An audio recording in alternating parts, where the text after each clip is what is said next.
Good morning, everyone, or good afternoon, GM. How's everyone feeling this morning? Can I get a round of applause? How you feeling?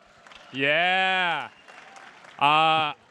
So I don't know how I got here because this is an incredibly impressive panel of innovators, activists, and most importantly, enablers to conversations that are driving the world forward.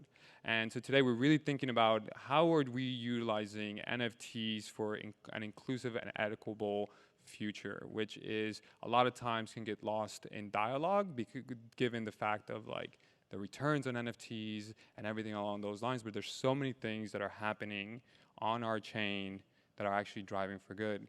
I'd love to start with Maliha because like you have been working with a significant portion of NGOs, government organizations, big brands like Instagram, Adobe, and you've also worked with like professional teams at the Chicago Bulls. So I wanted to ask you, how has art on Web3 and NFTs changed the dialogue for inclusivity and equity? Thank you so much, Alejandro. I'm really grateful to be here representing WomenRise and to share this stage with such talented, incredible humans that are leading in Web3. So, yeah, I've been really grateful to share my art with communities of these brands and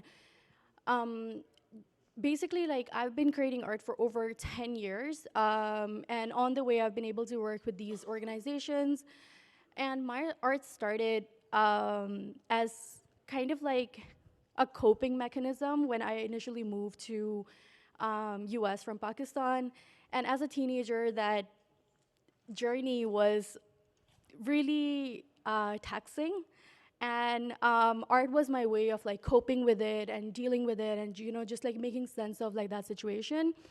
10 years later, I discovered Web3 with my partner, and then that's how WomenRise was started as well.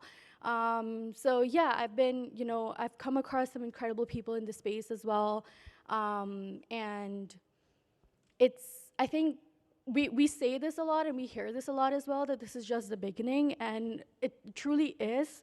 And I can't wait to see like where the community leads us, because a lot of the time it is that as well, that founders are not leading, but like communities are leading sometimes, because we want to serve them. We want to serve our community. We want to see what we can do for them, and Thank you so much for that. I think you mentioned a really interesting point around community, and we've heard that. How many of you have heard community like throughout the week? Like, raise your hand, right? It's such a buzzword, and it has so many different definitions for so many different organizations. I want to bring it to you, Diane, because Tezos was green before proof of stake became a thing. You guys were vogue in really making sure that energy efficiency was really awesome. How has the community on Tezos leveraged art and culture to drive a narrative around impact and inclusivity? Well, I actually think that impact and equity and inclusion is really part of the DNA of the Tezos community. Of course, I'm talking about community, but I'm also talking about a group of friends. I'm talking about family. And it's really a family without borders. So what happened actually in March 2021 is that Rafael Lima launched Hiket Nung. And Hiket Nung was this amazing platform where we could actually imagine new models, new social models, and give a place to all the different artists who would like to actually be part of the I remember the that art time. market. That was like this time last year almost, right? 2 years 2 ago. years ago. Yeah, I was like going shopping for like NFTs on Tezos. It was a really great time. Yeah. Well, the goal was actually to use the fact that it's super cheap and super super green to actually mint on the Tezos blockchain to open the door of the art market to everyone. And we actually ended up having one of the biggest and the most beautiful and inclusive and open artist community, and it's still the case. Like the Tezos community is so diverse. It's thriving in Malaysia, it's thriving in India, it's thriving in Brazil. It's so beautiful, and it's something which is not so common actually, and it grew naturally, organically, with this diversity and with this impact and this wish really to have this social equity and fairness. So it was really actually a place with no rules, and this was a little bit strange for some people, but it was amazing for the ones actually wanted to see things differently and also wish for new social models. So yeah, it became this beautiful platform which is now called Teya. The Teya community is about to become a DAO, and it's totally community led and community powered. And yeah, that's the story of the Tezos community when we talk about art and culture. But then I would say that 21 was really about clean NFTs. So we were always talking about the environmental impact. So of course, everyone who actually cares about the planet and cares about the others will be actually motivated to go on the Tezos blockchain. But then in 22, it was really about NFT impact. It was really about how you can create a series of NFTs, drops, how you can create a collective of artists which could actually leave a trace and which could really create this strong impact. So we saw so many different things. I think that the one which is currently ongoing is actually Tez Quake Head, and it has been a fund actually raising donations to support the victims of the earthquake in Turkey and Syria. Yeah, I wanted to touch on that because you bring up a lot of social models, and I think for a lot of people that may not be super aware because the Tezos community is very niche, right? Like you have to go actively search for it. But one of the things that as full disclosure, I have over 1,000 Tezos NFTs. Like I'm a huge fan of Tezos. I think it's a very underrated chain, and I think it's an incredible community of purists. It really is. But one of the things that I really love about it is how organizations and charities have rallied around these communities. How have you seen charities use the Tezos blockchain to drive some awareness or fundraising, for example? Well, exactly like impact and social causes and environmental causes is actually part of the DNA.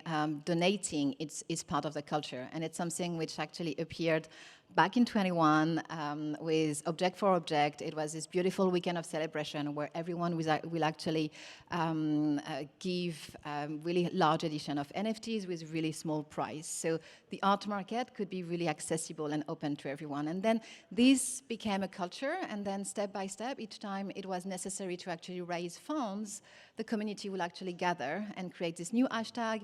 NFT Biker will gather everything on one page, and then the community was donating not only cryptos, but mostly art. And this is beautiful because it's actually creating this perpetual donation, meaning that if you actually use a split contract and you add an NGO in your contract, each NFT which will be sold in the secondary market will always give some fund to the NGO. And it has been, now more than 1 year and a half that some NGOs are still receiving donations and Tez from these campaigns. So it's like royalties, but for good, in a way. That's really powerful. And speaking of doing good by community, Pablo, you are an incredible artist, man. I think I first got introduced to you with Robotos, actually. Like, full disclosure, I hold a Robotos. I just want to make sure our ethics are very clear here. So I am a holder of the Robotos, and I think your work of putting artists first have always been really powerful, and we see that with your drive of kindness, with Bueno, all these different things. But how are you using NFTs and Web3 to empower more artists and bring them onto our ecosystem? Yeah.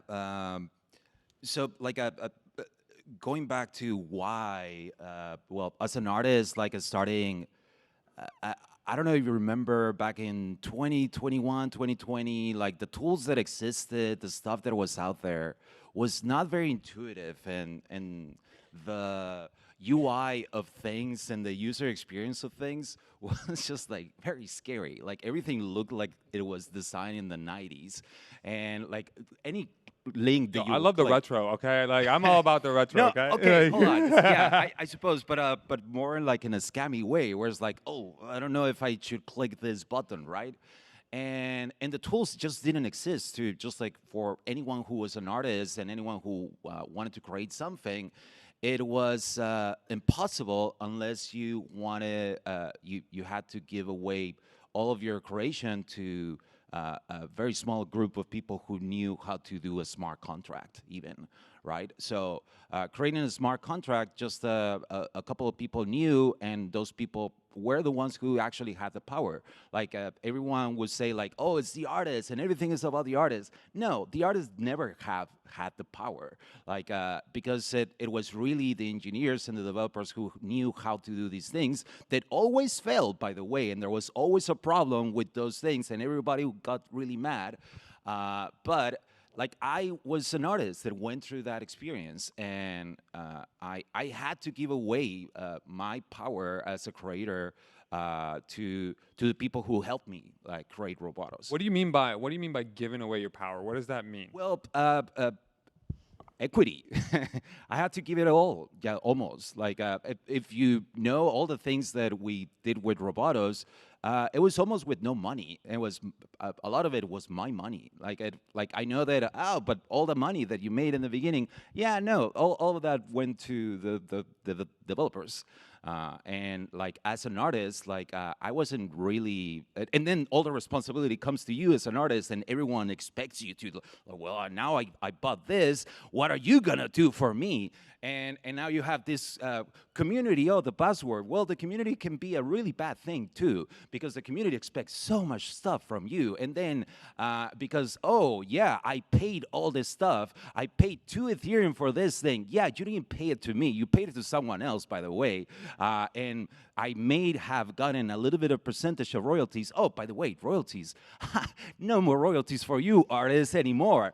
But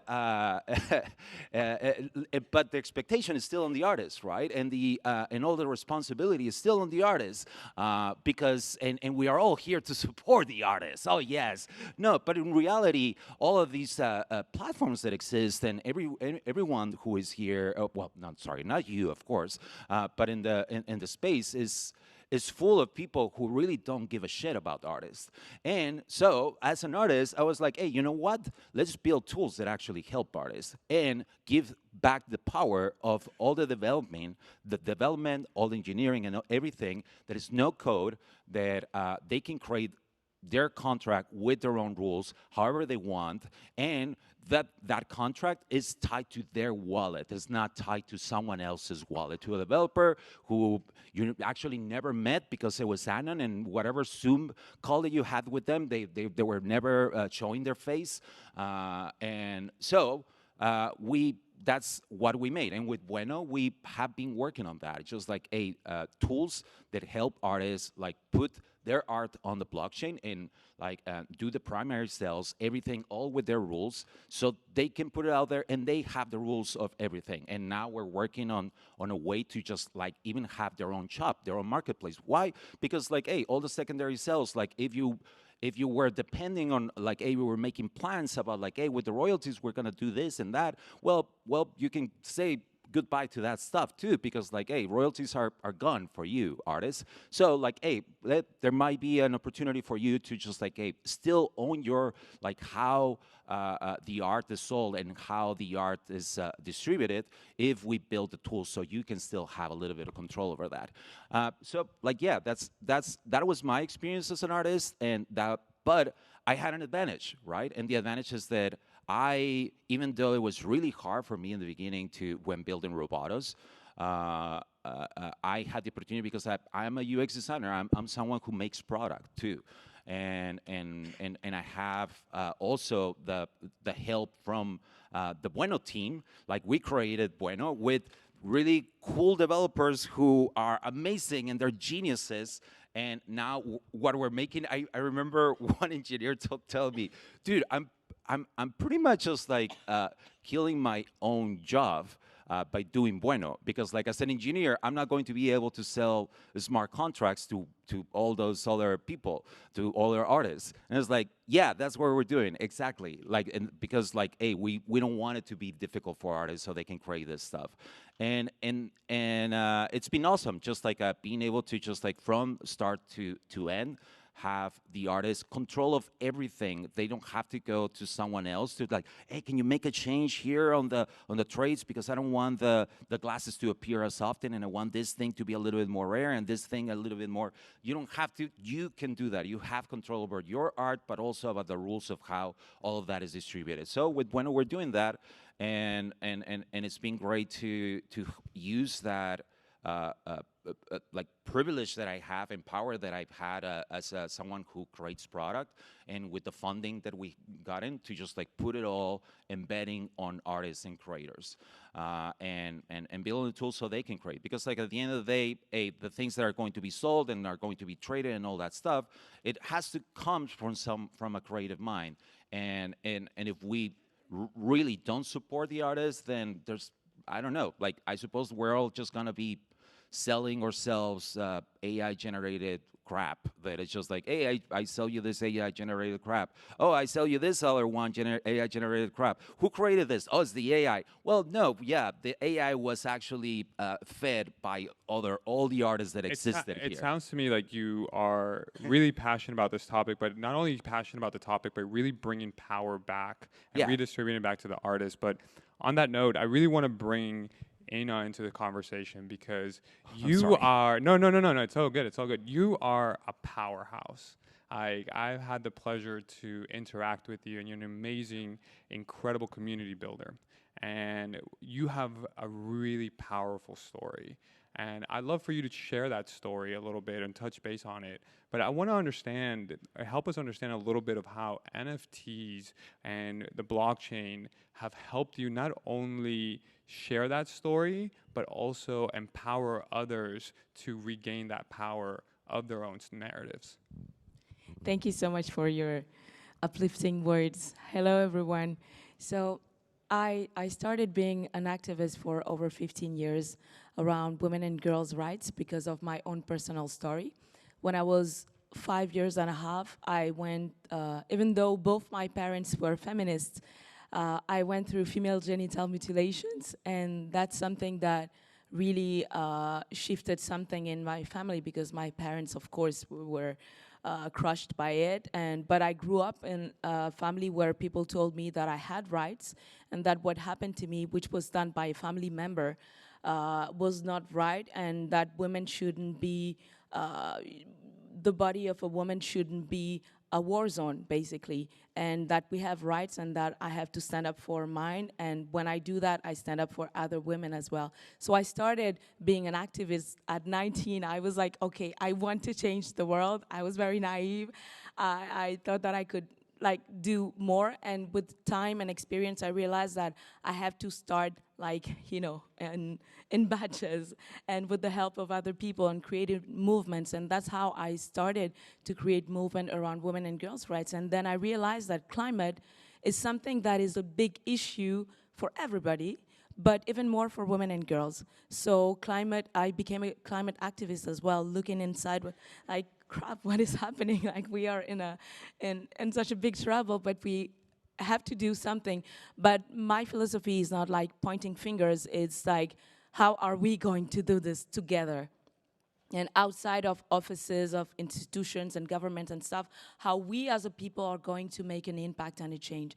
And so that's how I started working with one of our co-founders at Code Green, used to work at the UN and was leading an amazing project that at the time was under the radar. And so he contacted me, and Fernando Morales, who's a good friend and director of City of God, but who's also an amazing climate activist and have been planting 10,000 trees in Brazil for the past 20 years.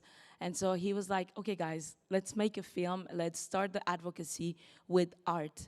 And so the project is called The Great Green Wall, which aims to restore 100 million hectares of land all across the width of Africa. And so we did the film. We started the movement with a film, which is a musical journey, so there was also the music component and also visual art, etc. And so we built up this movement. 5 years forward, the UN and the collaboration that we had, we have a pledge of $20 billion for the project to be achieved. So, and then my friend at the UN left the UN, and we co-founded Code Green. So the idea was that art brought together with activism really sparks amazing global change and movements. And so coming into Web3 for me, that was the model that I would like to replicate, because as we said, community is a word that is used around, but it's people. And with people coming together, it moves the needle really, really well. And so that's what I've been doing, and I'm trying to like use the experience that I had in the traditional world and also the modern way that is in the Web3 and the pace that is faster to fundraise and invest into cool initiatives around social, gender, and climate justice, and show people that philanthropy is not like begging, please give us some money, we will feed poor people. This is cool, really initiatives that can have a huge impact on all of our lives. One thing that I really love about your mission is really about really changing the model of the flow of funds. Like, how do you think NFTs are changing community grants and grant giving across organizations? I think it has been amazing to use NFT sales to have an impact. I think that the formats of DAO are also interesting, and formats of funds. There are many different ways in the space to do it. And I think that what is interesting as well is that as you are raising funds, you are also raising awareness and you are bringing people together. So the three of that put together is really, really powerful and makes things happen in a faster pace, because we were very excited after 5 years to have like all these pledges and money coming in a project that we're passionate about. But now we can, in the past 12 months, with the work that I've done with World of Women, we gave over $2 million to different organizations and people to help, not just one-time donation, but partnerships that helps them like sustain for a whole year the work that they're doing, and also through educations and different things. And so I think that it also brings people to be supportive of these organizations that they might probably have heard about before. And at Code Green, what we try to do is to show how cool philanthropy is, because it's really cool. All the biggest companies are trying to support the 17 SDGs, and we now are bringing the UN SDG into Web3 to like do the things and collaborate with different people and show that this is not just about the boring institutional things. This is now a way for us people to like move the needle, because many people say, but I can't do anything. I voted for this person, but he's being crap at his job.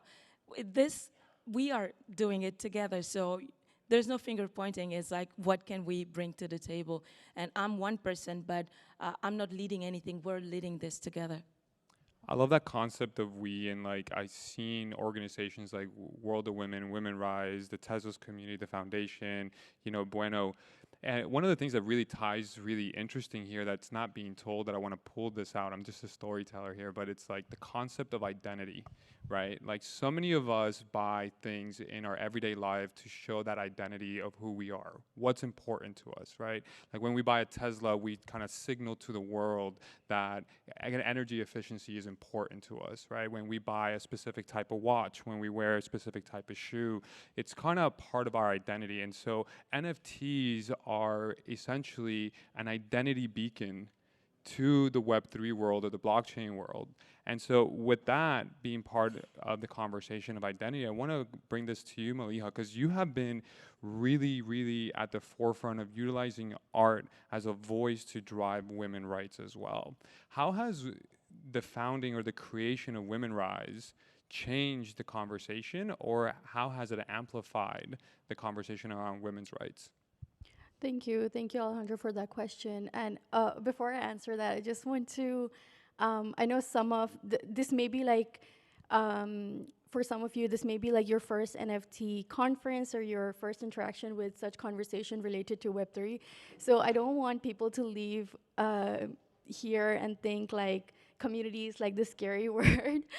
Community is like really powerful, and I know like in this space we use this word as like how Vin Diesel uses family and the word family in like Fast and Furious. Community, like, family. I understand that, but I just wanted to like point that out, that you're building community even when you're posting your story or your experiences on social media. And like, it's not a transactional thing. You don't have to sell anything to build community. They don't have to buy anything. I just wanted to mention that quickly. Perfect. No, I love that. I love that clarification. It's really important.